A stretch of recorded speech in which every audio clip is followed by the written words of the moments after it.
For the record. For the record. Informative, impartial, insightful. This is your talk show. 1 800 534 8255. Your calls, your input. This is For the Record. And now, your host, Art Connor.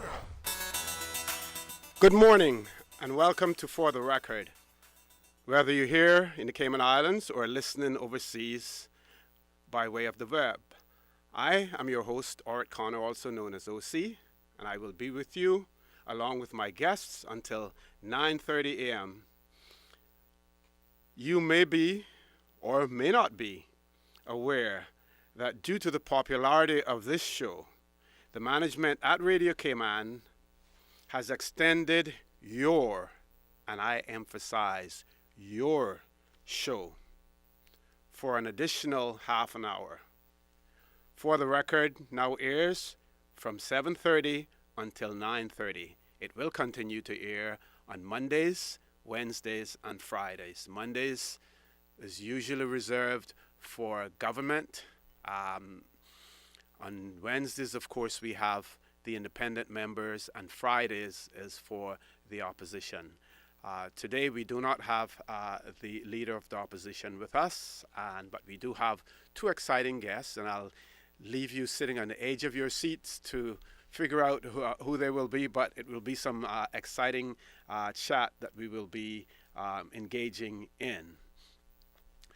There is no question in the fact that your participation and dedication to this show has greatly contributed to its initial success and popularity. We have pledged to deliver to you the latest information on the important issues that may in some way affect you, your families, your friends, your businesses, or your communities. Today, For the Record, will be split in two sections, in two segments. I remind you that you can call us on our toll-free number, which is 1-800-534-8255, or you can call us on 949-8037. We can also be reached by email, and our email address is fortherecord, one word, fortherecord, at candw.ky. The phone lines are always open, and there is someone waiting to take your calls as well. Our first session this morning will be with Mr. Craig Merrin, who is the president of the Cayman Islands Cycling Association, and some of the issues we will cover will include the upcoming Commonwealth Games, the cycling schedule in Cayman for 2014.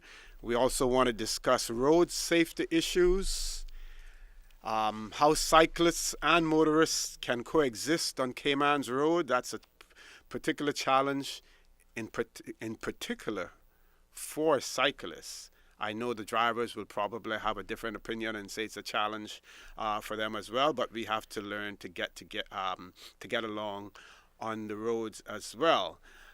We also want to talk about how you can get involved in cycling if you're interested either as an individual or as a parent. But before we get into our discussions today, I want to wish a very, very happy 95th birthday to a very special lady in the community of Scranton. And that person is no other than Miss Frances Ramon. Miss Frances is one of the matriarchs of the Georgetown, and I would say the godmother of Scranton. Her children, Johnny, who is now deceased, Jean, Calvin, who is also now deceased, Emily, Dale, and Zemery. And she also has a lot of grandchildren, and they include, and these are some names that you will probably recognize, Lloyd, Lee, Paul, Anthony, Kim, Blackie. And I'm also asked to let you know that there will be a party in Scranton in the Scranton Park at 6:30 on Saturday to celebrate Miss Frances's birthday. So, Miss Frances, from all of Cayman, we wish you a happy, happy birthday 95 times over. I am also advised and want to remind you that Miss Alverny, also known as Awawa, is in the hospital, and I urge you to go and visit Awawa as well. Awawa, again, is a huge stalwart and a matriarch in the area of Rock Hole, always at church, always at social events, always at a funeral. Wherever there's a funeral, if it's in East End, North Side, Awawa is there. She has given us her attention when we are in need. So I urge you to go to the hospital and visit Awawa. Now, Mr. Craig, I know, good morning first, and I know it's a little bit difficult getting you up this early in the morning. And I know that from your younger days when in cycling training, when Mr. Tate Gray had a challenge, on his hand getting you up in the morning to go out to training. But you certainly made it here on time this morning, and I want to welcome you to the show, and we welcome you updating us on the Commonwealth Games in Glasgow and the state and the health of cycling in the Cayman Islands. Good morning, Craig, and welcome to For the Record. Well, first of all, morning to you, Mr. Orrit. I don't know if to call you Mr. Orrit, Mr. Connor, or OC, so, well, morning. But thank you for having me this morning to be a guest at For the Record. I really appreciate it. And, I had a fight this morning to get up. I was nervous all night. I didn't even want to go sleep because, sometimes I could overshoot the time.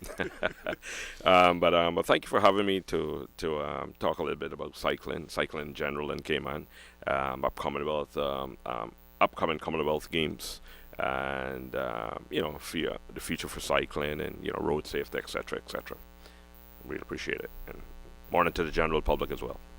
Okay, if we can jump right into things, the Commonwealth Games. We know that there are several disciplines that will be represented from the Cayman Islands, but your particular interest and your responsibility is cycling. So I want you to tell our audience when you will be leaving, who will be participating in cycling, and what aspects of cycling will be, whether it'll be track, whether it'll be the road race, mountain biking, or what, because all of those activities are covered in the games. Yeah, well, in the Commonwealth Games, there's 3 disciplines in cycling. You got track, it's what most people call a velodrome, oval shape, with a track bike, so it's actual fixed wheel, mountain biking, and road race. And in road events, you have an individual time trial, and you got a road race. We only got one representative this time, and it'll be his third actual Commonwealth Games, and this is Michelle Smith, better known as Mitch to everyone. His first participation at the Games was in 1986, and I think it was in Edinburgh, and again in 1990 in New Zealand. And so this will be his third Games. He'll be this time be taking road. Previous years, Mitch rode a track. His first discipline in cycling has always been track due to his structure and build and his strength. But over the years, as he got older, then he kind of adapted to the road. And he's been doing well over the last 6-7 years since he came out of a semi-retirement. And he just wanted to get in shape, and he just continued on. And today he just won last week individual time trial, the Cayman Championships. So he won that last week. He's been racing a lot in the U.S. So he'll be racing on the road and individual time. The road event, which is on the 3rd of August, and the individual time trial, which is on the 31st of July. And the actual team leaves on next week Saturday, 19th. And Mitch has invested personally, in quite a bit of this himself in terms of going off to train and everything else. He's taken a lot of this upon himself, hasn't he? He has, and he's very disciplined. Number one, he's very disciplined. He know what to do. He's trained very well from the early days of Mr. Gray, and he's taken on a lot of the responsibility. to to meet his goal and to qualify to go to these games and do a lot of racing in the states, and with the help, of course, to some extent from the Olympic Committee as well as a cycling association.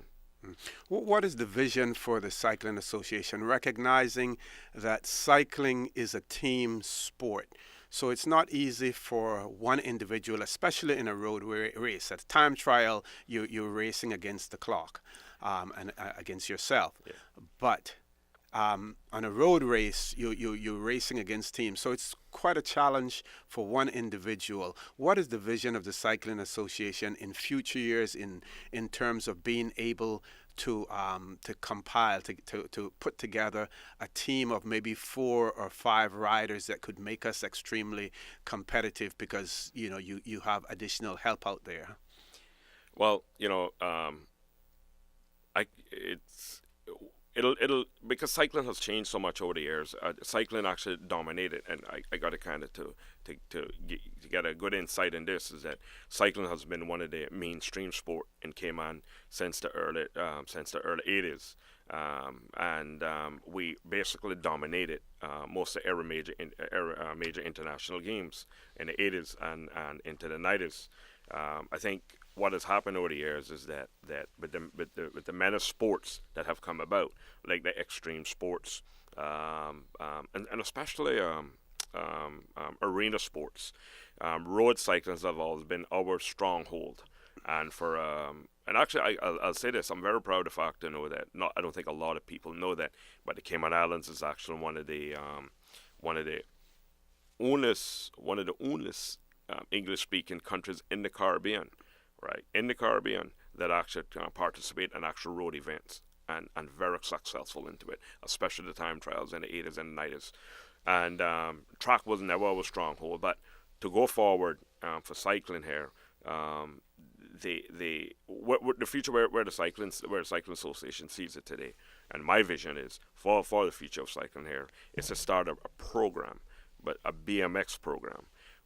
It's very difficult today to find 11, 12, or in the teens, like how it was in my era in the 80s when I started, like 13, 14. Very difficult to find 13, 14 years old today that can come out on a bicycle and train, sort of things that we did back then. So that's not only a challenge here, it's a challenge in many countries. But what has developed over the years is I've always been where I started was BMX. And that's why I started off. Not that we had a BMX, but we got the bicycles, took off the chain guards and stuff, and we just played, let's go down and Smith back there and down the back roads and jump ramps. That's where it started, and that's where it actually started in the U.S. Today now, BMX is an Olympic sport, and it's a worldwide sport. And what has happened here is that a lot of the development of the riders into track and road as they grow into their teens have actually come from the BMX background. So it is a program that we're looking on to do, working along with the governing bodies as well as the Olympic Committee here to put together these things to make this a reality.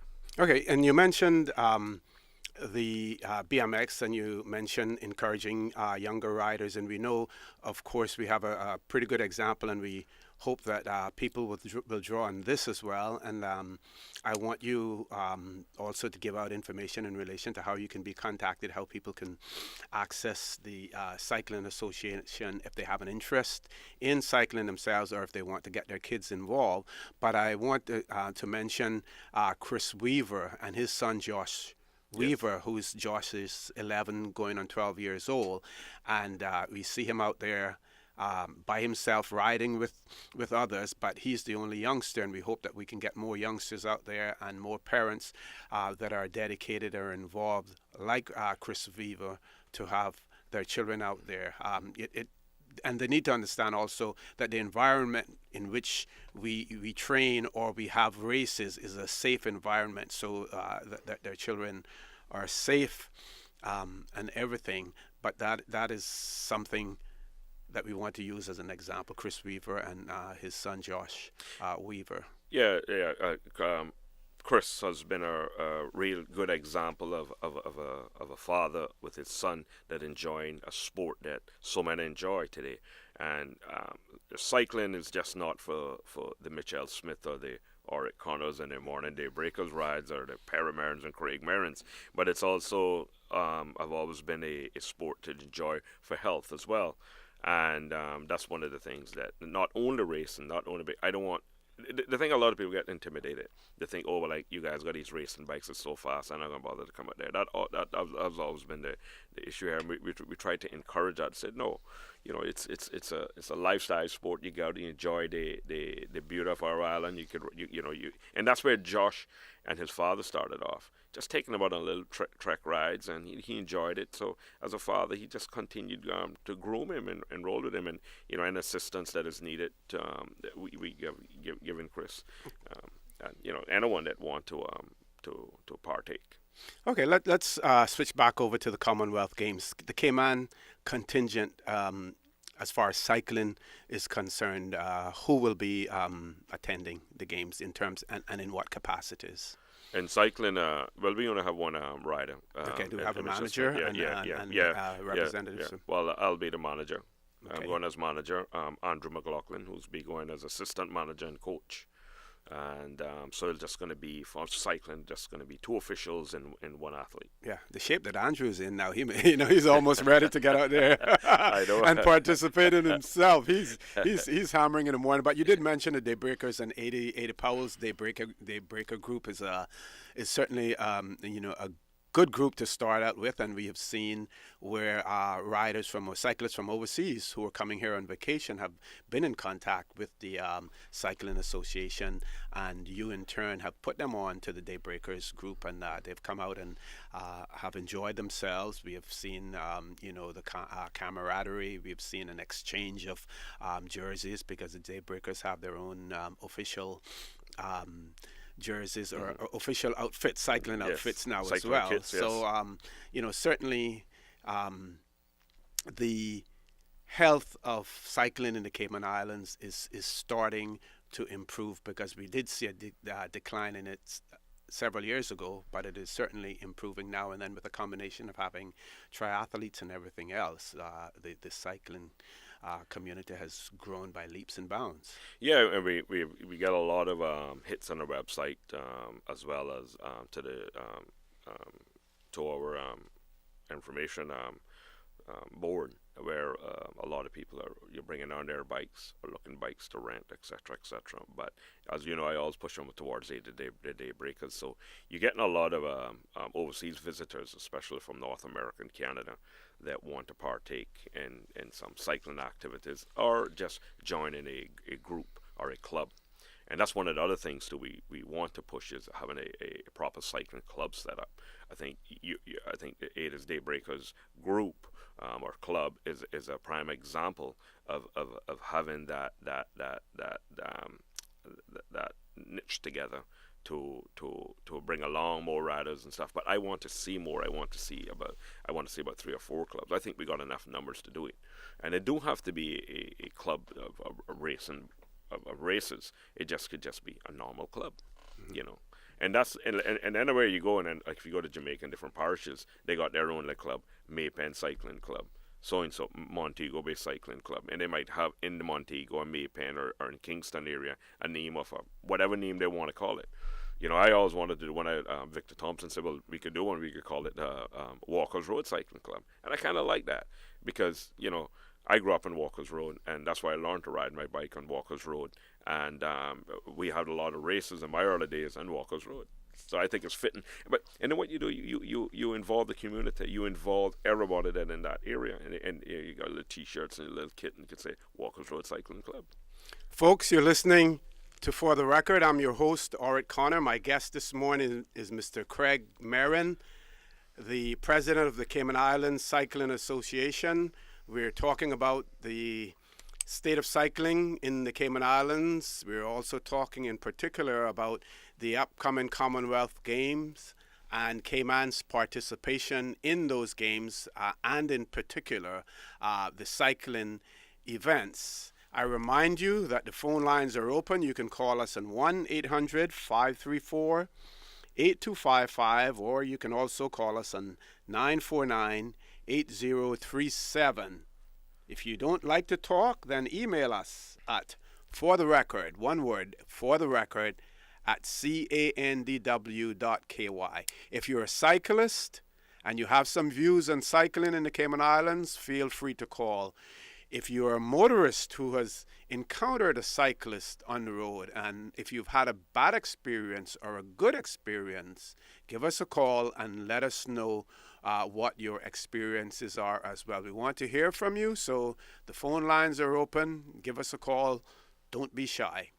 Mr. Marin, going back to cycling in the Cayman Islands, and we know that throughout the world, cycling can be a challenge to cyclists as well as motorists. Even in Europe, some of the big cycling cities, Amsterdam, you look at London, for instance, there is always that contention between motorists and cyclists. Now, there are some of those cities that have cycling advocacy groups that will get out there and advocate for safe cycling, having bike lanes when streets are built, or for roads that are already built, incorporating cycling lanes into them. Also, passing out information to cyclists in terms of the proper way to cycle on the road so that you don't encounter motorists, that, as well as safe cycling events as well. Now, we are trying to encourage our clubs and our groups here to ensure that they don't do things that will antagonize motorists. And we want to do the same thing for motorists, to say that you don't do things to antagonize cyclists either. Remember that we both have to share the road, and we see some stickers that talk about share the road as well. But what can we do in the Cayman Islands to encourage more cooperation between cyclists and motorists? Now, I know in the early mornings there are drivers who see us and they recognize us because they see us on the road every morning, but that may not be the case for someone who's on their bicycle heading to work. And we see a lot of commuting, bike commuting in the Cayman Islands now, especially on the 7 Mile Beach area. So how can we improve cycling in the Cayman Islands as far as that is concerned? Well, good question. That's always a challenge, always been a challenge, not only in Cayman, but in many, many countries. And the thing for this for Cayman is the association can't do it alone, right? We have to. What I would like to do is to start a campaign. Me and a friend of mine, John Ferguson, have spoken about that over the last couple of years. John, who acts as a license plate collector, all about cycling and safety and cycling routes and stuff like that, has always brought some information to me regarding cycling safety, what they call in the U.S., most states, and they got laws to protect the riders as well, called the 3-foot rule. And that's something that we talked about, we got some information on.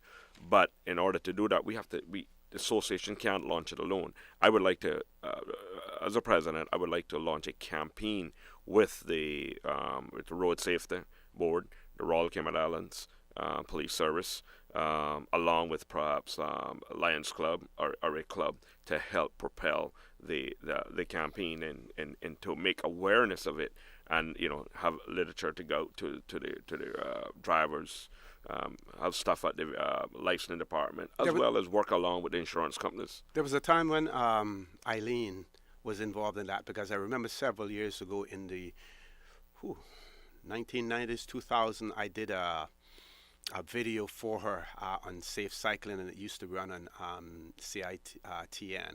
I'm not sure that it's still being run, but things like that would certainly be helpful as well. Yeah, it has to be an ongoing campaign, and various things that could change, as well as with new videos, especially with today Cayman roads. It's much different than it were 10 years ago, and I think by having these awareness campaigns and sort of a live show, especially with today's technology. You could kind of, one of the things that I was talking to a friend of mine about is actually putting these little cameras on the bike and just go out riding, just a normal day, and show the dangers of a cyclist on the road, and the close encounter that they come in with vehicle traffic. I'm told that we have one caller on the line, so we're going to take that caller now. Caller, good morning and welcome to For the Record. Good morning, Mr. Cornell, and good morning to Mr. Mering, and good morning to the Cayman Islands. Good morning. Morning, sir. It is most fitting that I call in this morning to congratulate the president of the Cycle Association, Mr. Craig Mering. I know he's wondering who this is calling, but I'll let him know right away. This is one of your executive members, Mr. Miles. And I'm very glad to see that you have taken initiative to go on the air to further educate the public about what is happening in regards to cycling. And for you, having seen you come up through the ranks from a youngster cycling on Walker's Road, to which you have referred to earlier on, I'm very pleased that you have taken up the mantle and you have surrounded yourself with the necessary expertise to further elevate the cycling federation in the Cayman Islands. I'm very glad of that and to be part of it. And I want to take this medium also to invite all veteran riders, youngsters, those who want to keep fit, to come out and cycle with us. It is a healthy sport, and it can be very rewarding at times.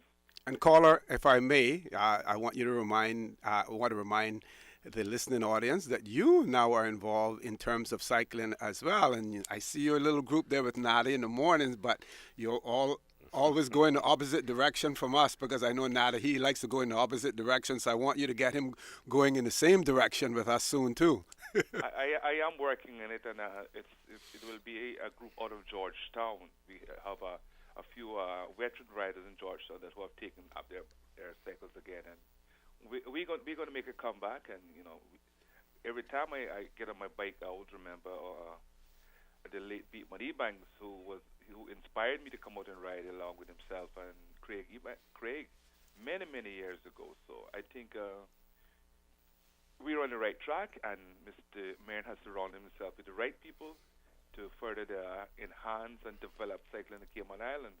We only got one person going to the Commonwealth Games this year, but I can assure you that the next Commonwealth Games, we will have more than one.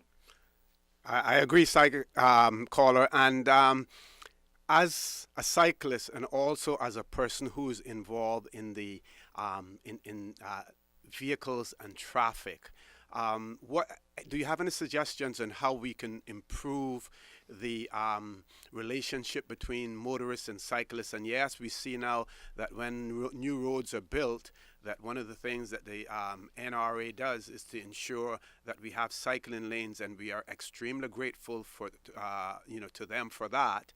But what else can we do? I think here what we have to do now, we have to do a radical education program to the motorists out there to appreciate what we're doing. And I think you did something many years ago with Eileen Samuels on the education side. And I think we'll have to revise what we have done in the past and enhance it, because we had one of our cyclists just a few months ago seriously injured. That's correct. And we don't want a repeat of that. So we must utilize all resources to our advantage to improve safety for riders on the roads. And I'm looking forward to meeting with yourself and possibly Eileen and Craig to see what we can do, also the RCIP, to educate the motorists out there, because we don't want no more of our cyclists being hurt. I agree, Colin. Thank you very much for that call. We certainly appreciate it, and we'll see you on the road. Folks, you're listening to For the Record. I'm your host, Orrit Connor, and my guest in the studio this morning is the one and only Craig Mering, who is the president of the Cayman Islands Cycling Association. We're here discussing the upcoming Commonwealth Games, the road safety issues, the health of cycling in the Cayman Islands. We're going to break for the news at this point in time. We want you to stay tuned, where we will continue until 8:30 to talk about cycling, and after 8:30 we will be talking about the Family Resource Center as well. Stay tuned. We'll be right back. Good morning and welcome back to For the Record. I'm your host, Orit Connor. My guest in the studio this morning for the first hour is Mr. Craig Marin, the president of the Cayman Islands Cycling Association. We're here discussing the upcoming Commonwealth Games as well as the state of cycling in the Cayman Islands. I also want to say that our cameraman here this morning is also involved and interested in cycling, Mrs. Stefan Johnson, as well. So we have so many people in the community that is involved in cycling, that are involved in cycling. Of course, in discussing cycling in the Cayman Islands, we can't discuss it without mentioning the late, great Beatman Ebanks, who was intricately involved in cycling in the Cayman Islands and also brought cycling to the forefront in the Cayman Islands in the 70s and 80s as well. Correct? Yes, that's correct, OC. Beatman was, when I used to hear about Beatman in the 70s, you know, you had the guys like Beatman Ebanks, Alfred and Louis Ebanks from West Bay, Eldon Rankin, Delano Solomon. These were the guys that I used to hear about as a very young boy growing up, and you'd say, boy, these guys rode to East End and back down. And I think Randall Barnes and Alison Whitaker also. And Alison Whitaker too. And also Alison is actually from Walker's Road, so we got strong contingents of cyclists on the Walker's Road, you know. Beatman was always and everybody knew Beatman. I mean, I don't have to go in about how Beatman was Mr. Personality, but Beatman was also very encouraging in my early stages with me and Perry, and as well as Marilyn. And our early development, and you know, he would buy bike parts for us or help us with a bike or something like that, and now when they would say, you want to use my bike to do this race, and you know, but he had an impact on me personally, and you know, not only cycling but as well as you know, trying to say, you know keep out of trouble. You know, he's always called me one of his sons. You know, you're one of my sons. And of course, the gas station, Beatman Station, there was the meeting point for a lot of cyclists as well. Beatman Station, Esso Station, were the meeting point for cycling. I mean, if it were there today, it would be the cycling club.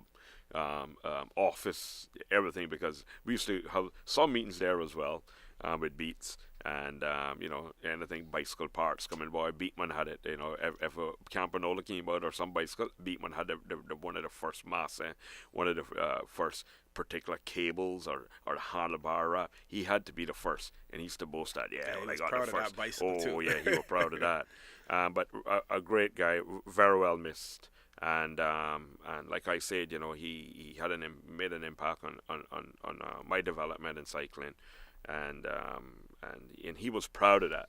You know, he was very much proud of me and Perry's accomplishment. Okay, I want you to tell our listening audience about the upcoming road championship, and for those who are not cyclists and not participating, how they can watch it and where it's going to take place. Well, it's going to be on this Sunday. Starts at 7 o'clock.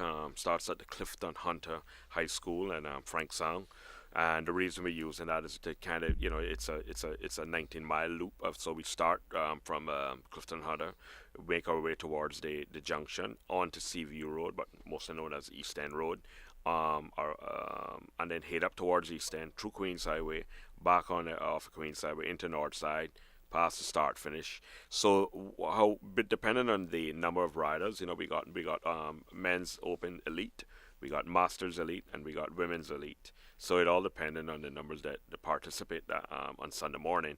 The open will do 3 laps, and the masters and women will do 2 laps. And what time will it start? Starts at 7 o'clock in the morning, very early.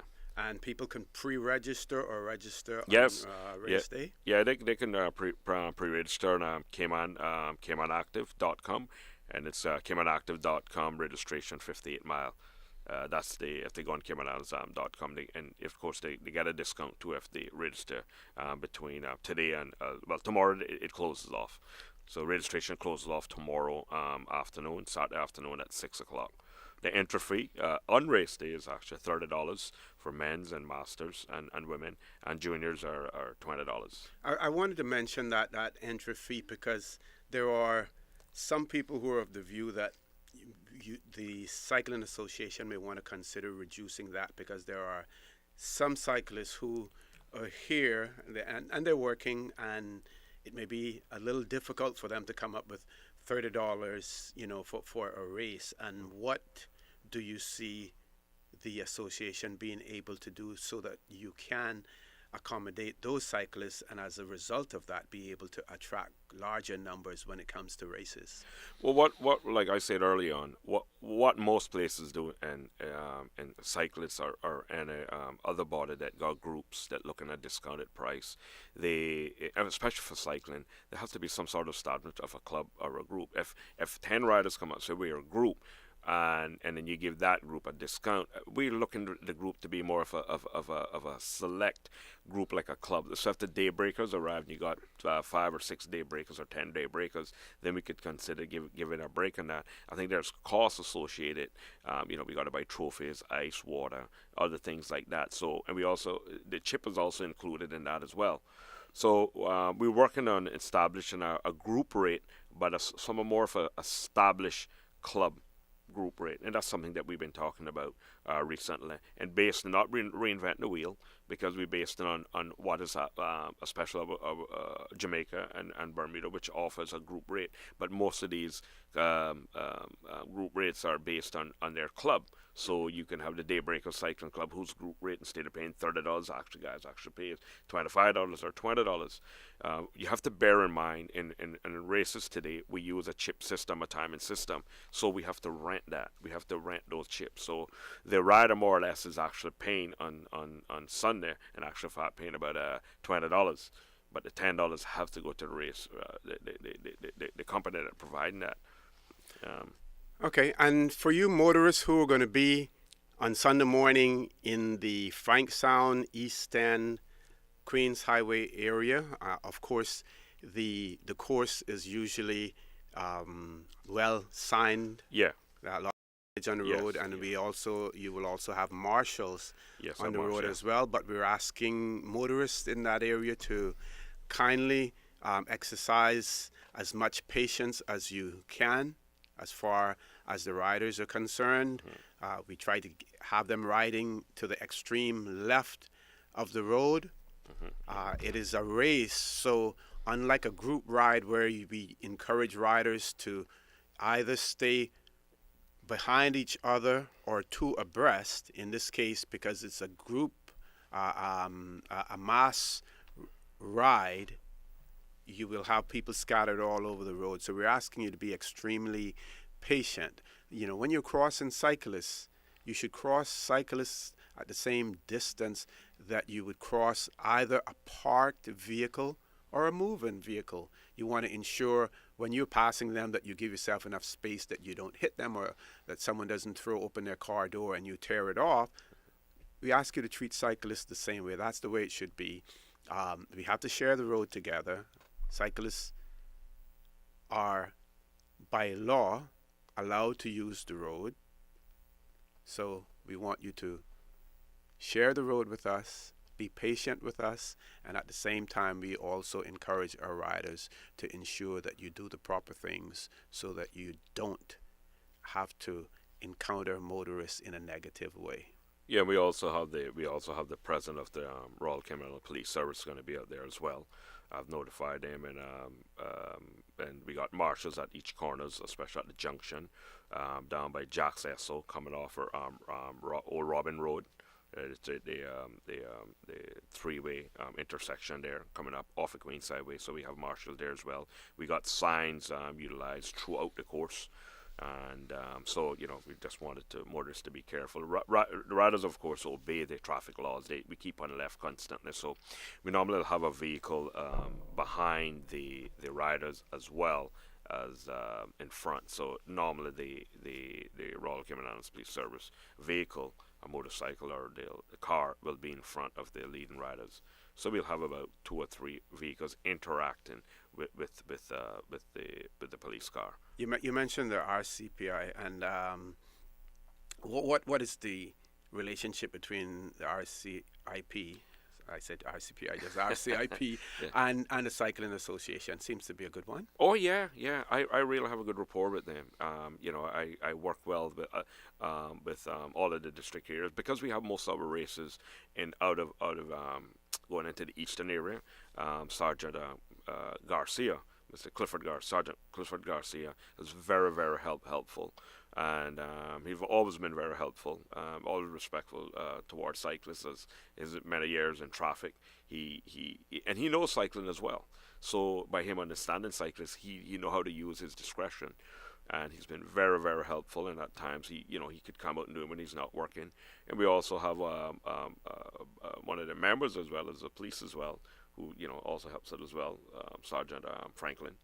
And but yeah, we have a good rapport with the service there. Now we've seen how other sports organizations, and I use it as an example, running and walking, how they're able to attract the masses when it comes to a particular event. If it's a Cancer Society walk, if it's the deputy governor's, run.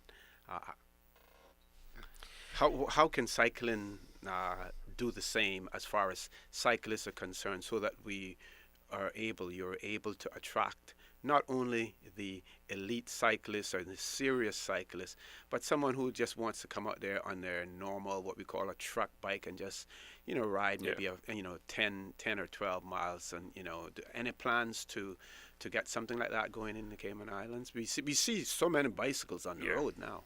Well, you see, once again, it's very difficult we could advocate that, but it's very difficult for the association board to we could put it together, and we have done that before.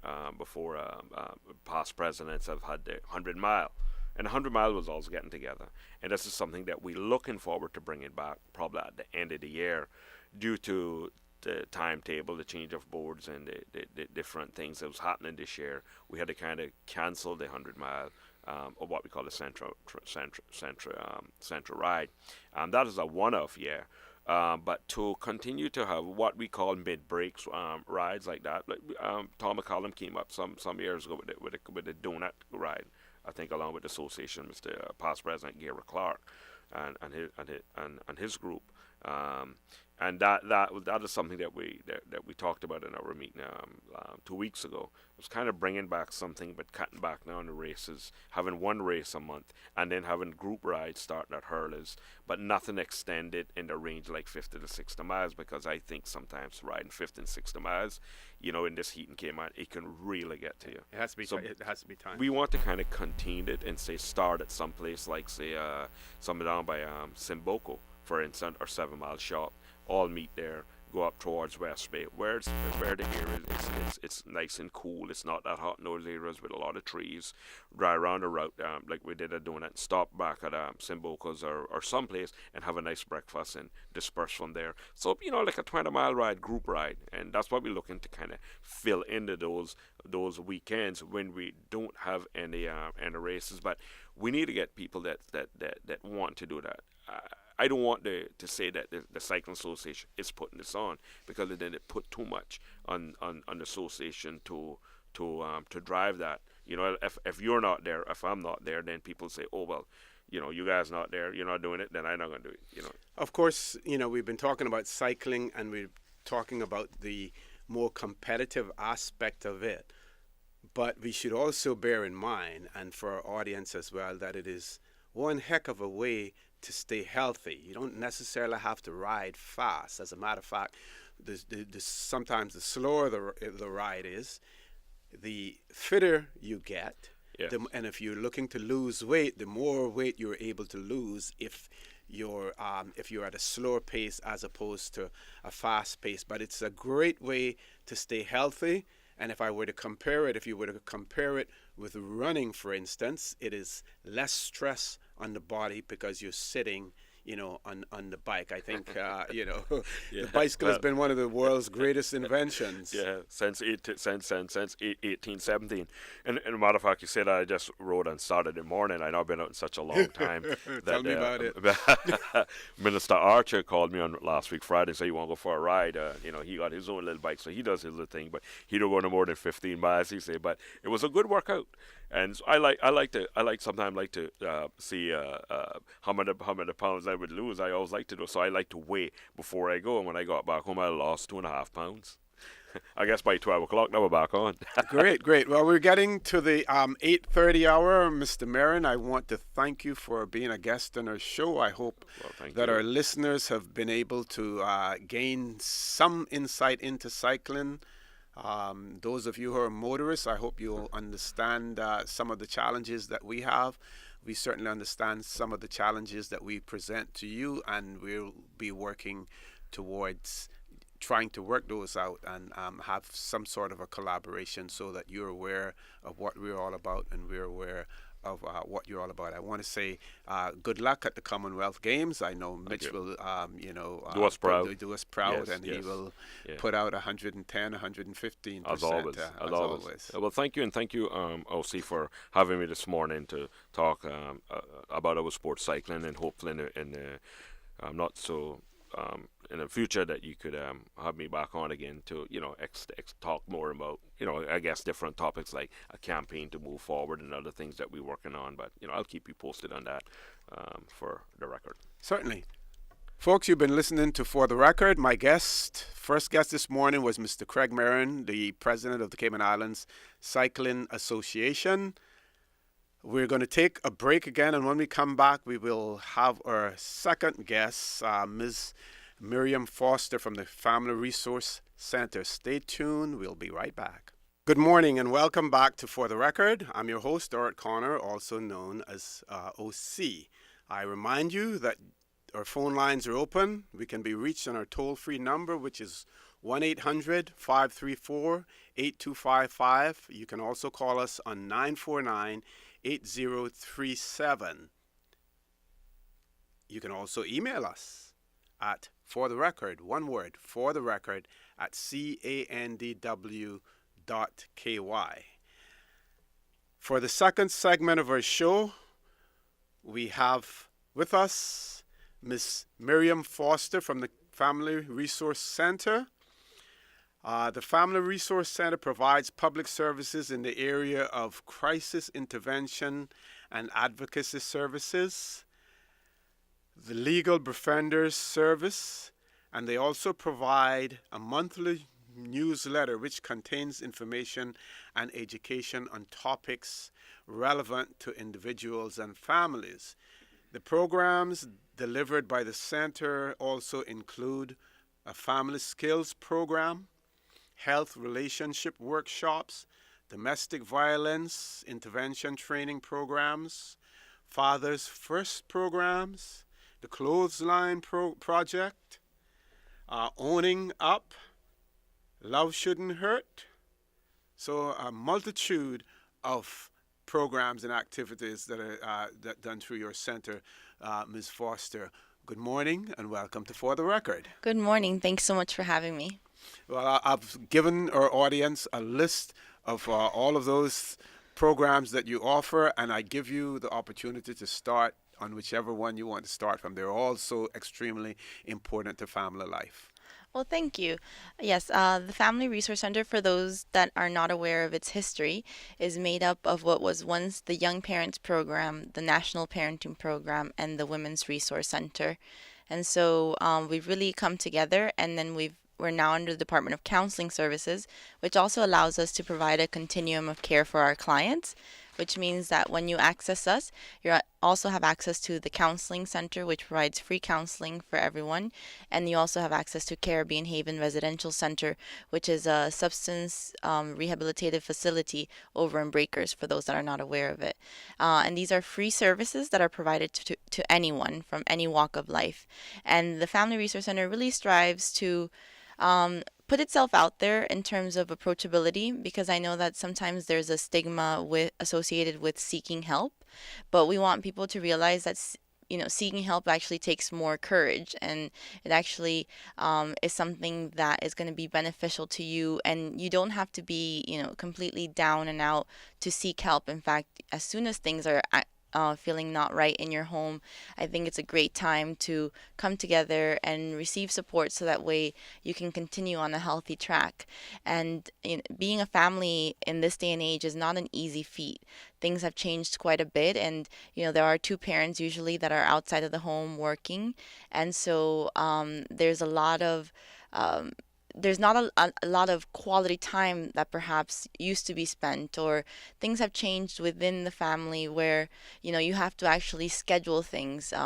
For example, one of the programs that we're running right now is the Family Fun Fitness Sessions, and we've paired up with the YMCA, and so you can find us in your district twice a month. So next Monday and Tuesday, we'll be in various districts. Georgetown will be Monday, and then we have on Tuesday we have Town, Savannah, East End, and we've gotten a great following. Every time that we've done these sessions, we've had at least 20 people there. Lots of children come out, and so even East End, we were really impressed with the turnout.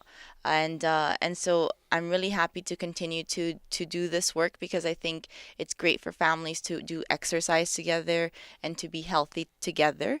A lot of times when we think of sports, we do it all each on our own, or exercise, and so this allows everyone to come together and do it as a family. And of course, if you were listening to the earlier segment of the show, we were talking about cycling as well. Oh, So wonderful. you may want to consider how you can partner with the cycling association or groups in the district, and get some people to get on their bicycles and Yes, I do think like that would a be 5 great. or a 10-mile ride. I think they would enjoy that as well. Yes, if they know how to ride a bicycle. And if they don't, they can learn. Not too late to learn. I'm speaking on the personal level here. But yes, no, definitely, and that's our hope, is that these family fun fitness sessions actually become a portal for more services on the district. Right now we're doing circuit training, because it's very easy for people of all different athletic levels to be able to do that. I know that my son and daughter and my husband's super fit. I am not, and my children are 4 and 7, and they are all able to. Everyone's able to have fun. Everyone's able to do it, and I just love the idea that children are looking forward to doing an activity that is healthy. So this changes from back in the day where we just said, "Okay, kids, go outside. We'll see you at dinner time," and so they were active, and we didn't have to schedule so much and take them to this game or this practice and all these things. Things just happen. So we want. At the Family Resource Center, our first priority is to try to help families to be healthy, to have healthy communication, healthy habits. And the other thing that we strive for is nonviolence, because of the fact that we do see the effects of violence. Unfortunately, just like we do a lot of programs that are really positive, we also work with a lot of clients that are really struggling. And domestic violence is a very prevalent problem here in our community and worldwide. And there's also a lot of child abuse situations that are happening, and not only abuse, but neglect as well. And so parenting is not something easy or to take lightly. And so we really want to provide people with tools to be able to do it more effectively, and to then be able to raise the next generation. Because as it stands right now, there are a lot of parents struggling, and that's why we see the things that are going on in education. Education is not the root of the problem. The homes are the root of the problem. And until we start to focus on that aspect of things, we're never going to see any changes, because we can't expect schools to magically fix our children if within our home we're not instilling the values necessary to be upstanding citizens. We're not providing the guidance that we need to do on a daily basis, and we're not taking being a parent as our first and foremost role. Speaking of violence in the home, we have seen reports of an increase in the incidence of domestic violence in the Cayman Islands recently, and this has been mainly attributed to the World Cup. Disappointing defeats, betting losses, and increased alcoholic consumption have been cited as some of the factors. But we also know that the Caribbean, and in particular Caribbean males, have been renowned as male chauvinists who seek to dominate women, and laws and social norms have not always made the necessary adjustments to address the issue of domestic violence. And domestic violence related crimes need to be treated as seriously as white collar or other crimes. We have seen the director of the crisis center in Cayman has acknowledged that they have been inundated with women seeking safe refuge since the start of the World Cup game. And my question is this the price that we pay for progress and success in the Cayman Islands? This is extremely alarming. It is extremely alarming, and the reality is that it's not only here in Cayman. It's a lot of parts of the world have the same situation happen. I know that England, for example, they see a rise in 30. They have a documented 38% rise in domestic violence when there's an England match. And the thing is that, like you said, a society where male takes power and just see themselves as some being that can then bully in a way their own family and be completely in charge without really being a leader, but rather just being abusive in their power, then we see that. And that's why one of the things that we strive for is gender equality, because when you have beings of equal value, then you have less opportunity for abuse to occur. And one of the things that we stress is that to achieve gender equality, it's not for a woman to act like a man or for a man to act like a woman, but it's for both parties to know that what they contribute is of equal value. And I think a lot of times, unfortunately, because of the way boys are raised, it just perpetuates this cycle of violence, because boys and men are the most at risk in our society. They are the most likely to end up in prison. They are most likely committing a lot of the crimes, and it's not only against women, but it's also against themselves. It's men going after men. And so I think that until we start to look at how it is that we're raising our boys, how to create that sense of emotional literacy as well, being able to talk about stuff that's going on. It breaks my heart to hear that boys are 4 times more likely to commit suicide than girls. And again, that's attributed to the fact that as boys, from little, you get subtle messages that it's like, we don't talk about that stuff. We don't talk about our feelings. We don't cry about things. Boys don't cry. Be tough, be a man. And from very little, they're getting these messages. And so then once they feel, if they feel down or if they feel sad or if they feel upset, they almost feel like that's a bad feeling, like I shouldn't feel this way, and so then it turns into aggression. And that's when, because they feel that a loss of control in terms of their feelings, they can then take that aggression out on their partners. And that's why a lot of times with things like World Cup, where there's such an emotional investment, I kind of find it fascinating how men, when they talk about their team, they talk about, we played today, even though you did not play at all. I always, I'm a socialist, a social sociology major at heart, and I guess I look at that and I'm like, why is it that you say we played? You didn't play, like they played. And it's like, well, but it's my team. And I'm like, why do you own the team? Like, what do I? But it's just interesting. Yeah, it's like, oh yeah, we played today, we didn't do good. And I'm like, what did you do? I was with you the whole day. It's like, no, on the TV. I was like, oh. It just doesn't sink in. But so there's like a real emotional investment in terms of your team playing, it seems. And so there is that aspect of things. Again, the loss of control. If there is money involved, then now you're thinking of, what am I going to do about this? And so because you lose that control, then you tend to want to exert that control in another area of your life. Can you tell her listening audience about your father's first program then, because since we're talking about Yes, men and yes, fathers. exactly. Yeah, our Father's First program. This is a 6-week program that we look at building men in their ability to communicate, in their ability to manage their anger, in their ability to manage their children's behaviors as well. Because I think sometimes men are at a loss as like, what do I do? How do I be a dad? Because a lot of times they've never had that model in their lives, and so it really is a peer support group because the way we do it is, I'm sorry, we tend to keep it round table, and so we facilitate the group, but it's a lot of discussion that happens. And we started off with the group being 2 hours, but we realized that when we said we were done, all the men would go out into the parking lot and stay Continue the there, continue the conversation. conversation. Yeah. And so we were like, I wonder if they would stay till 9 because then we can give them more content and all of that. And they were happy to stay, and they really get a lot out of it. We recently had a little reunion of some of the dads that have graduated. We also have done the program in the prison.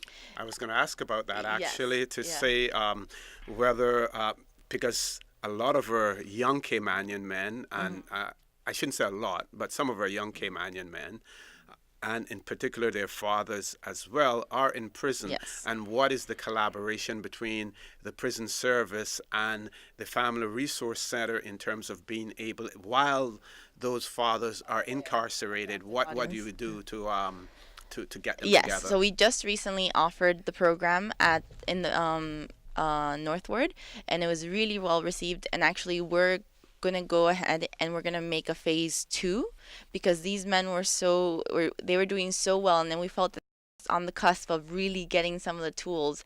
I think one of the most magical moments for me was we were up there, and the first time we put this word empathy on the board, and we were like, what is empathy? And they were all like, is it sympathy? What is that? And they were all just like, not so sure, just throwing stuff out there.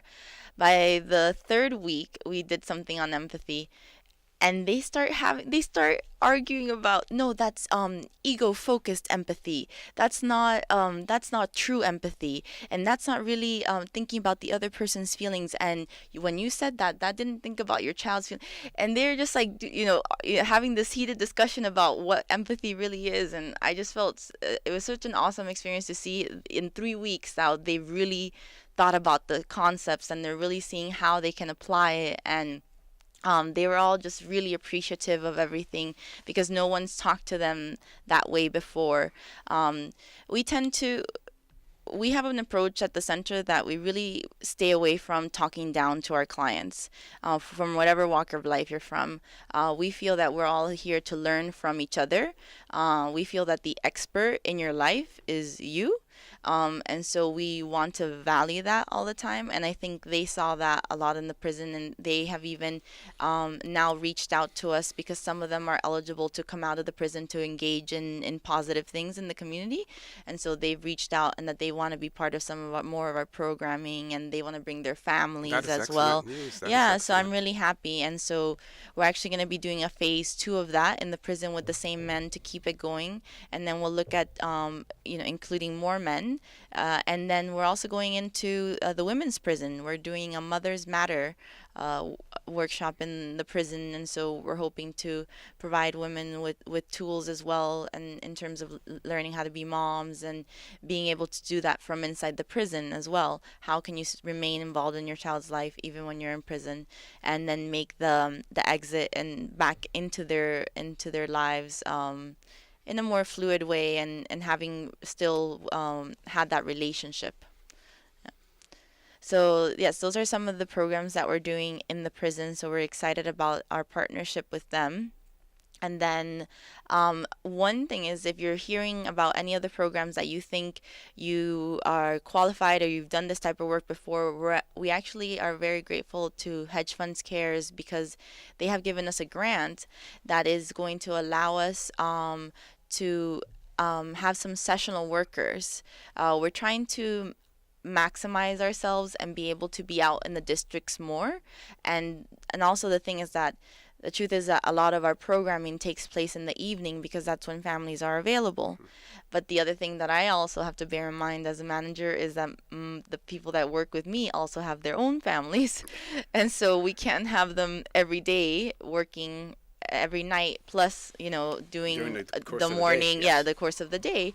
So this grant is going to allow us to get some it's a special type of volunteer, which is a sessional worker, and then they'll be able to work with us. Our Some of the requirements are that you have some sort of qualification in the human service field, and then you also would have a passion for the work that we're doing and are available in the evenings. But then you will also, based on your contribution to us, we will also provide you with an honorarium, thanking you for your contributions. So it's a little some supplemental income that can be done while still doing something really positive for the community. So we're really excited to be able to do that, because we're hoping that this will then allow us to have family skills programs in every district going on and people being able to access it. Can we go into the area of child sex abuse? It's a topic that you never want to have to discuss, but unfortunately, in the Cayman Islands, and we see it throughout the Caribbean, as not only throughout the Caribbean, throughout the world as well, an increase in the amount of sexual It is. abuse, and you see also a rise in the incidence of suicide as a result of sexual abuse as well. What's your opinion in relation to the laws as they relate to sexual abuse in the Cayman Islands? Do we feel that they're adequate? Do we feel that the judicial system is adequately addressing these issues? I know I heard a conversation only yesterday, about a sentence that was handed down for an abuse case that was something like 6 months and totally inadequate based on the crime.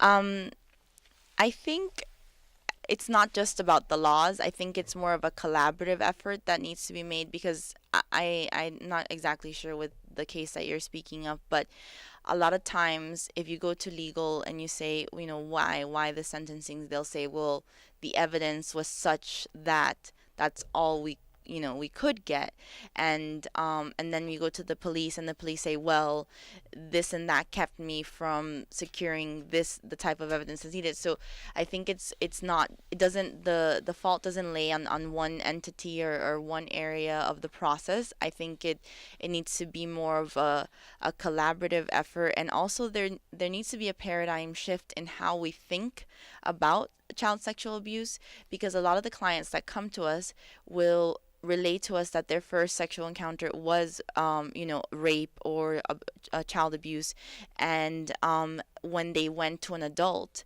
the adult, because that person, the perpetrator was a family member, they didn't want to rock the boat. They didn't want to open their family up to scandal. They didn't give the child the benefit of the doubt.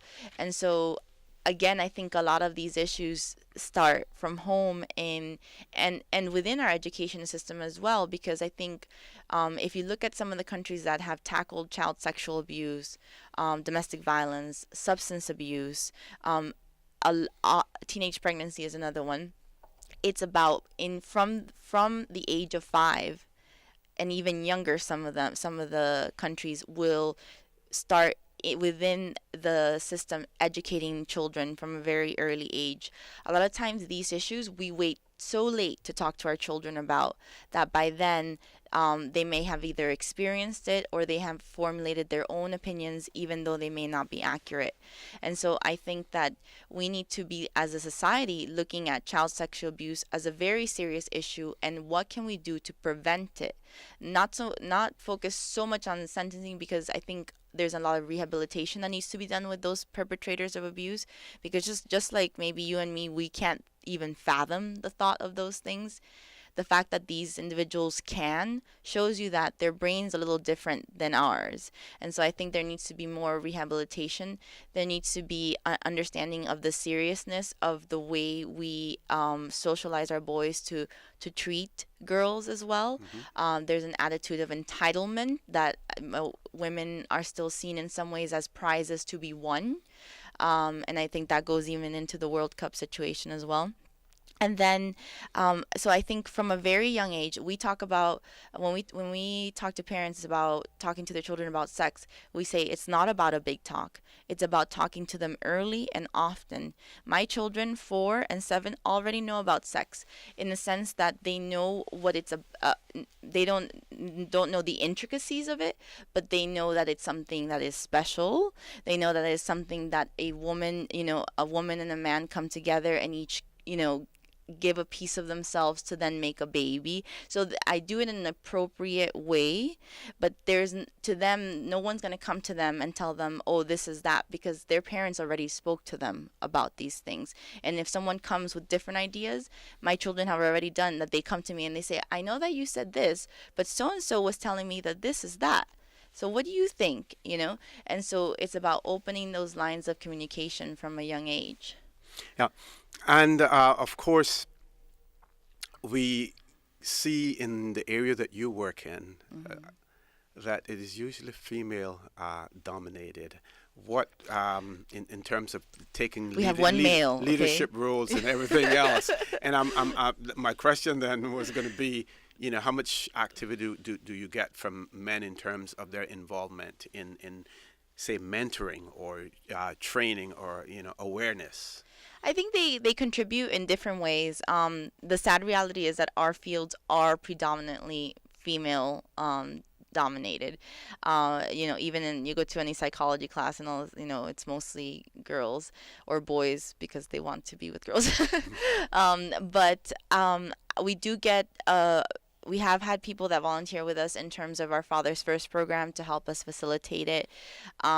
We also have access to the counseling center, which has a few male counselors as well that they help us out, so they contribute in that way. We team up with some of the school counselors, which are also male, and so we're always trying to get that perspective. But then, one of the first things that we did when we became the Family Resource Center is we started International Men's Day here in Cayman, because we want men to realize that they have issues as well that need to be addressed, and we need to be looking at, because I know that women are seen as the minority and more vulnerable, but at the same time women have made certain advancements and it seems like men have stayed stagnant, and so we now need to make sure that the men are rising up to meet the women, and be able to feel prepared and be able to be okay with, if my wife makes more money, that's okay. That just means more money for my family. It doesn't mean that I am less of a man or less of anything. So I think we do a lot of things to bring awareness. One of the sad statistics is that men are more likely to die from preventable diseases. Because why? They don't like to go to the doctor. And so I think that it's important that we raise these issues so that when a man is thinking, man, I have this, but maybe they hear about something like that, they realize maybe I should go to the doctor, because what if it is something preventable and I don't get the treatment? And your clients can certainly be assured of full confidentiality when they come to you, because there is sometimes that reluctance to come and talk to people because they're not certain. So you don't find that you have a problem with that in terms of your clients? No, actually, we experienced a problem with some of our partner agencies because we will not give out any information unless a client has allowed us to. And even, some agencies will do sort of a blanket release of information. Okay, once you work with us, we can talk to any of these agencies.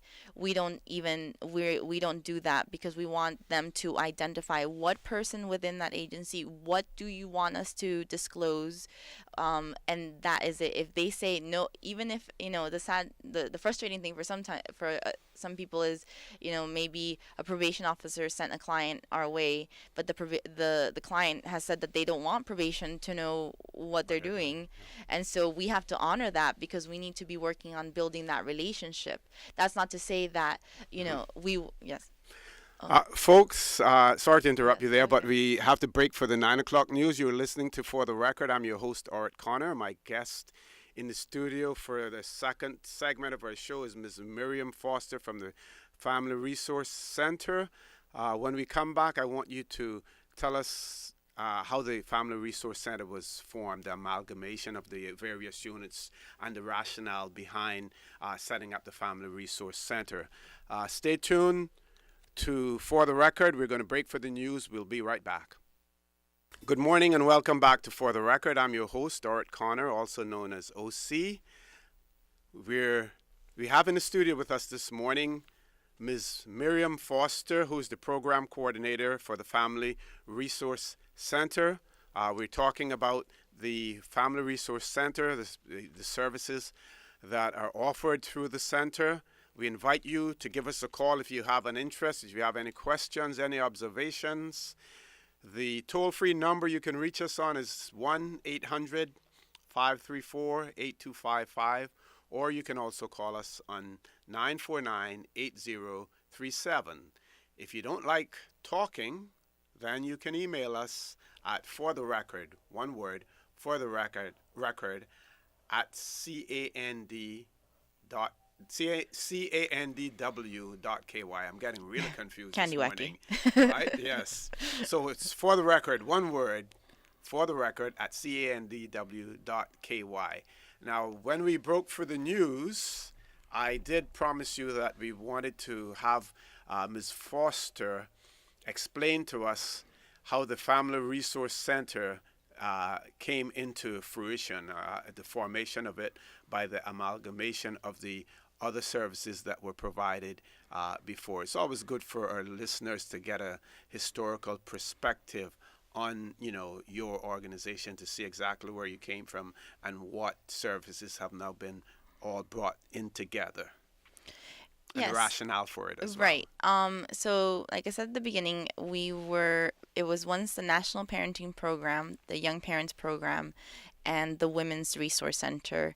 In about, I believe it was 2007 that the previous government, well, I guess now 3 governments ago, they basically decided that they wanted to do a one-stop shop for the services that we provide. Because a lot of times clients are not in a good state of mind, or really struggling, and to have them go from one to the other, or no, we don't provide that, the other people provide that.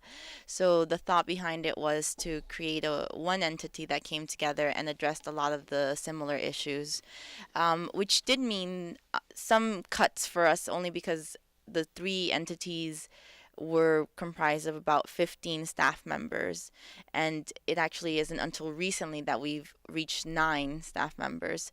So we're doing more or different work than maybe what was done before, but even more in terms of the support for parents, and the family skills programs that we do.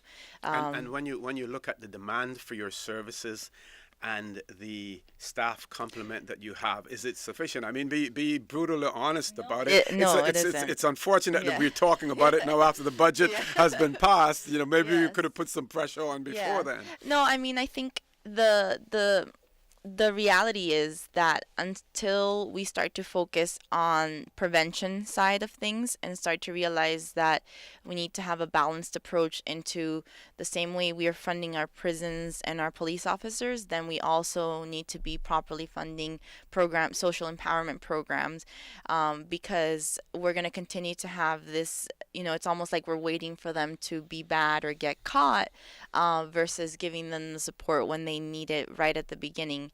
And so we're actually we're trying to develop different programs to get to families sooner. One of the programs that we're actually trying to pitch is this idea of a fair start for every child. Some countries, and I know that some countries have heavier taxing, so that's something to consider as well, because some of the countries that are much more capable of handling big social issues also have a big amount of tax that is placed on the individuals, which then gives them more money. So that's always sort of the catch-22 here.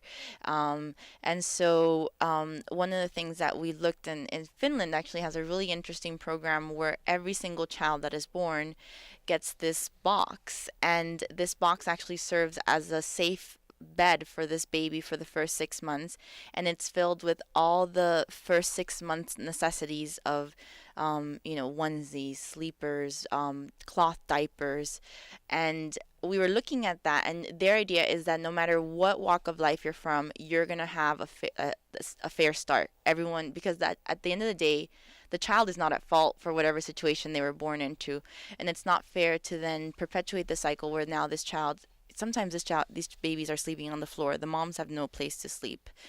They're bouncing around from house to house. If they're in an abusive situation, they're just going from place to place, and so the idea of it is to be able to provide parenting support as well as some tangible things for every child that is born. So that's some of the things that we start to look at and with the services we offer. But going back into the historical aspect of things, the one-stop shop was created, and we are understaffed, but luckily we do get an immense amount of support from our community. One of the reasons we do that also is through our public awareness campaigns that we do, which allow us to raise some funds that then can allow us to continue the work that we do. But most of my team, on average, works close, 40 to 50 hours a week. And so it is very straining. But luckily, we all are very passionate about what we do. I'm blessed with an amazing group of people to work with. We all work very well together, and we're doing something that we care a lot about, which allows you to stretch a bit more because you're luckily being paid to do something that you love. When it comes to private donations, Mm-hmm. are those funds required to go into general revenue, or is your unit, the Family Resource Center, are you allowed to use those funds, or they're usually earmarked by the donor for a specific thing, so yes. they never go to government? Because I know there are sometimes concerns from donors Yes. that if money is given, it's going to be going to the government's coffers, and it's likely to be used for something other than what we intended it to be used for. Yeah, So no, that is we not have the case. no, that is not the case. There is a donation account that is set aside for the Family Resource Center. So whatever funds go in, and you can guarantee that it's going right back out into the community. And usually, if we have someone that is a big donor, for example, Rotary supports our family skills sessions every month, and you can see that every flyer that goes out for family skills sessions says this session is sponsored by Rotary Sunrise, and so we're happy to recognize the contributions. Hedge Funds Cares is a huge donor of ours. They actually are paying for one of our posts because we don't have an administrative officer. The official title is executive officer too. Basically, receptionist, answering phones, and all of that. We haven't been funded for that, and that's quite a struggle because that means that we're answering the phones all the time, doing all this stuff that we need to be doing other work. And so Hedge Funds Cares has supported that, and so we're really happy because That is commendable. that they sponsor this post for us. They've also when we moved, they sponsored the supplies, the items needed for the nursery, for our group room, for several of our group rooms. So they see Hedge Funds Cares has been a really great supporter because they see the work that we're doing and how it's preventing child abuse and neglect, and the feedback that they get from clients even is really positive. And so we're happy that we get that. But like I said, we have a lot of community sponsors. Just last night we had a graduation for our family skills program. The Ritz-Carlton actually sponsors that dinner, the celebratory dinner. So every family skills program, when you're done, you get a delicious meal catered by the Ritz, and they also provide a gift prize that can for the families to go to have dinner at Periwinkle and watch a movie under the stars. So we're part of an amazing community. I'm not saying it, I mean, when we ask if we need something and we say this is what it's for, people are glad to give to us, and so we're very blessed in that regard to be able to. That is excellent. I want to talk about school and behavioral problems in school. And you mentioned earlier about young children. Of course, when people talk about bad behavior in school, and they say the main argument given is that these are issues that come from the home. They start in the home and they're brought into the school. So, based on what you've said to us in terms of your intervention programs and stuff like that, it seems as if that you and logical that you should get as much support as you can, because if you're taking them from the cradle and you're ensuring that that family environment and that family life is there, it certainly makes that transition into school much easier, and you are likely, and I'm not a social scientist per se, I'm more a political scientist, but it would seem as if that when you see that transition from home to school, it's going to be almost seamless, and the same behavior that is exhibited in the home will be exhibited in school. So your program from the cradle seems to be so extremely important. Is that recognized by the educators? I think we're building on that partnership. We actually recently had a meeting with quite a few of the Senkos and the counselors and everything, and we're actually looking at how we can work closer together, that we're providing the support for the families and they're providing the support for the children in the school. And so I think we're slowly building. It's not the sad reality is that a lot of these counselors, Senkos, I mean, a lot of people that are working in school are so overwhelmed. I mean, they're drowning in a way that sometimes it's hard to see who else can help me, because you're just drowning in that way. So we're reaching out, and but we have worked with several of the schools. We also look at developing bullying programs within the schools. Anti-bullying, not how to. And so we do a lot of that programming, but actually the goal, one of our strategic goals for this year is to work much more closely with the school. We want to develop an incentive program for parents so that they are you would think that just the fact that it's your child and you want your child to succeed would be incentive enough, but sometimes that is not, and sometimes we need a little bit of extrinsic motivators.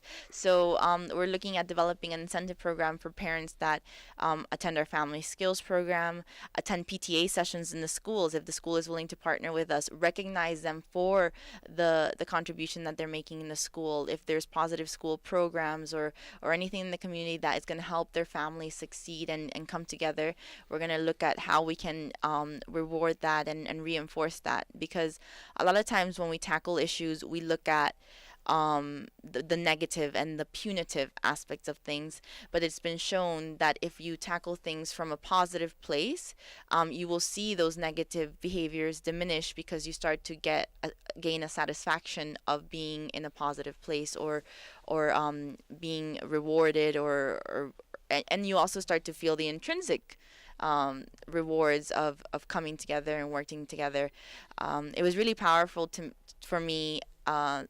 Yesterday evening, we had our last evening for the family skills program, and because I'm the program coordinator, I only get to go to like the first session and the last one, and unless like I'm needed, and then I'll sneak in and do stuff or whatever. But I went, and I was there for the second session for this group, and one of the moms was just at her wits end. She was just like, I'm done, I can't do with this anymore, I'm just here because so and so said I have to give this a try, and I can't, I am a single mom, I can't do everything, these girls are terrible, and just in a very negative mental place. I see her yesterday, and it's like a brand new person. I mean, and I can't guarantee that that's going to happen to everyone that goes to, but it was just like night and day, the place she was in.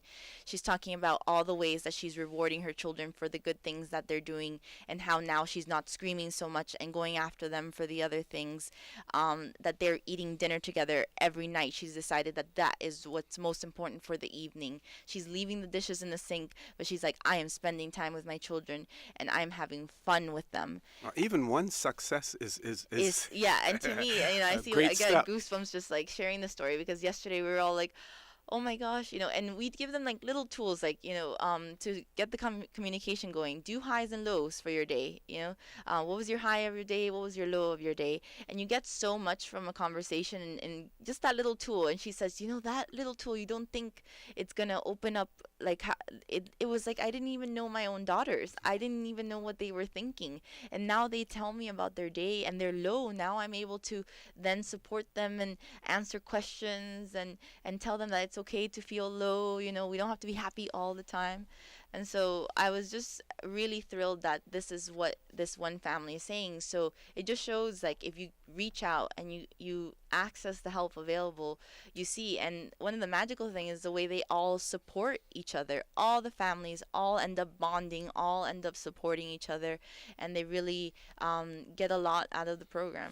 And for our audience, if they want to get in contact with you, if they want to visit the Family Resource Center, where are you located? Contact numbers, website addresses? Yes, we are actually just relocated since February. We are at the Compass Center at the ground floor. So where Butterfield used to be, Okay, we're yes. exactly in that space. So we're right at the light by Jake Scott. And we're ground floor. We're available. There's buses that go through there. You can call. Our phone number is 949 0006. That's 949 0006. You can send us an email at frc@gov.ky. You can check out our Facebook page. It's a great way to stay in touch with everything that's going on. So our Facebook is just Family Resource Center, and center is CENTRE. So I encourage you to like our page, and you can know, for example, next Wednesday we have our family skills session is going to be leaving the nest, surviving abroad. A lot of students that leave from here struggle quite a bit going overseas.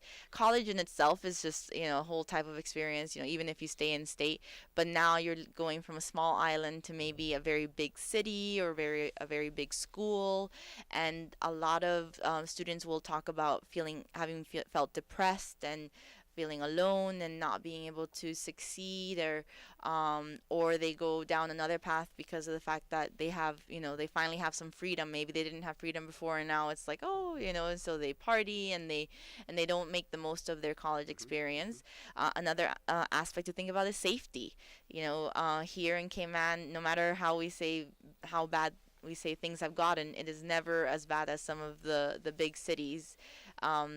So you have to think about safety and protecting yourself, girls especially, but even boys also, educating them on what is okay and not okay, and talking to them about all the things that they'll encounter, because it can be a very big shock to the system going away. And this is the first time that you're introducing this. I was going to ask, what sort of feedback have you received, from that as well? Yeah, this will be the first time we're doing this session. The third Wednesday of every month are our family skills sessions. So we every month is a different topic. We actually have not repeated a topic in 3 years. I think we always get new ideas or someone from the community. This one actually was a member of the community reached out to us and expressed how much she was struggling with sending her child away, and just the scariness of things and everything. And she said that if we could do something to help other parents and everything. And so we do. A lot of people call us and they say, I would really like this, and we make it happen, because we like to think of it that this is your family resource center, that you need to tell us what you want in your community. You need to tell us what you want us to offer, so then that way we can work better to help you out. Okay. And anything planned in specifically for the summer? For the summer, we are actually teaming up with the YMCA, and so we're teaming up with them for their overnight camp. They're doing a really awesome overnight camp. It's going to be at Starfish Point. interestingly enough, the gentleman Greg Smith. That's Some of our locals may not know where Star. yeah, Fish Starfish Point okay. is it's out in the So, Rum Point area. yeah, Right? the But Starfish Point is in the Rum Point area. Actually, I didn't know about Starfish Point until a few months ago. It's sad. I've been here for 8 years, and I was very upset with my husband for not introducing me until a few months ago. It's a really lovely place. It's by Rum Point, but don't worry, you don't have to drive your kids to Rum Point. You would drive your kids to Field of Dreams. But we really encourage you to contact the YMCA or contact the Family Resource Center at 949-0006. It's going to be an amazing experience. It's going to be about leadership building, roughing it outdoors. You know, you're going to be outside for 5 days. There's going to be lots of fun activities planned, kayaking, team building, character development, but it's going to be really fun. Is there an age group, age range for that? Yes, I should know, but I think it's teenagers. I'll confirm the age group exactly. But I know that it was geared toward teenagers because of the overnight aspect of it, and just because it's the first time that the YMCA is doing that here. But really, the YMCA is hoping to establish itself as like the facility for overnight camps. They do this a lot, even for adults and everything. There's something special that happens when you leave everything behind, leave technology behind, and just kind of immerse yourself in an experience, and you're roughing it out and nature and dealing with all that. There's a lot of character building that happens there. And what I was going to say before was that Greg Smith, which is the CEO here of YMCA, and for those that don't know what the YMCA is, worldwide it actually is known to be a facility that helps people develop themselves and build healthy relationships with themselves and others, and looks at physical fitness, but then also looks at different programs that help you be a better person overall.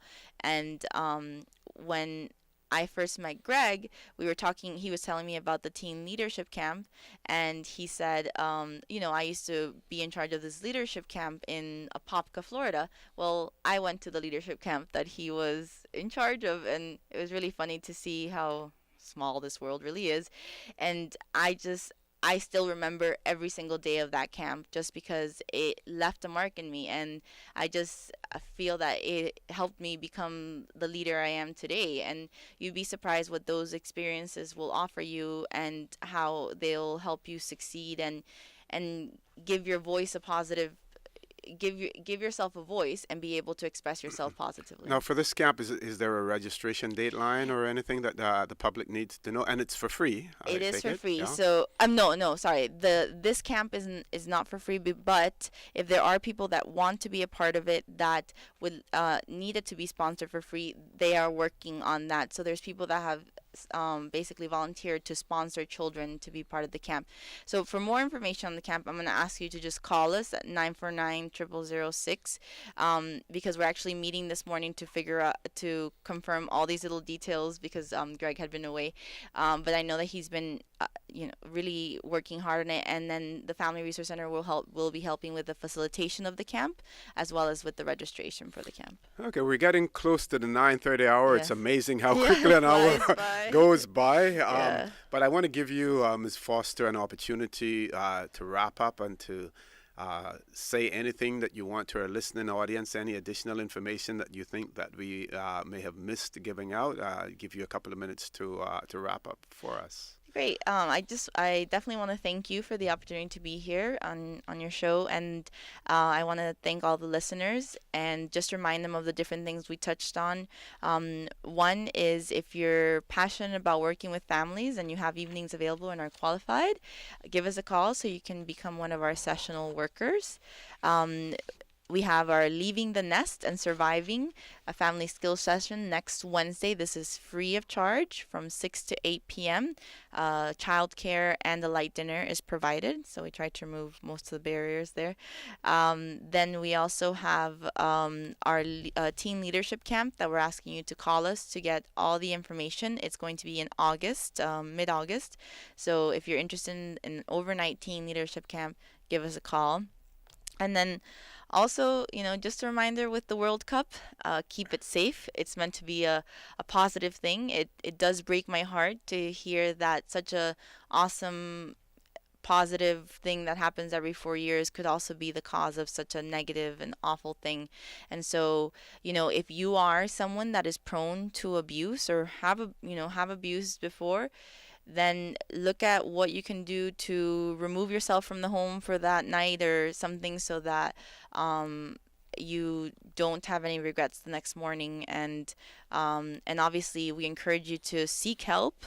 You can contact the Family Resource Center if you're a victim, and even if you're a perpetrator. We're not here to establish who is what. We're just here to provide you with support and to, help you make better choices. And luckily, we have a great group of sister agencies we work with that can support you even further. So we encourage you to call 949-0006 Family Resource Center, frc@gov.ky, and please like our Facebook page. Thank you very much for being our guest. Thank you. I hope our listening audience have benefited. I'm sure that they have benefited from the information that you have given out. For those of you who need assistance, need help, but are a little reluctant to seek it, this is your opportunity. Contact them at the Family Resource Center, for it. We're getting to the end of our show, and I again leave you with the words that we are our brothers and our sisters' keeper. We should reach out and help those who are less fortunate in our society. If you can, perform a random act of kindness today. Somehow perform a random act of kindness. We need to protect those persons in our society who are the most vulnerable. Please have a great weekend. We look forward to talking with you again on Monday morning when we will have the government on to the show. We ask you to have a safe weekend. Take care of your families. Love your families. Hug your kids. Know where your kids are. Have a great weekend. Thank you.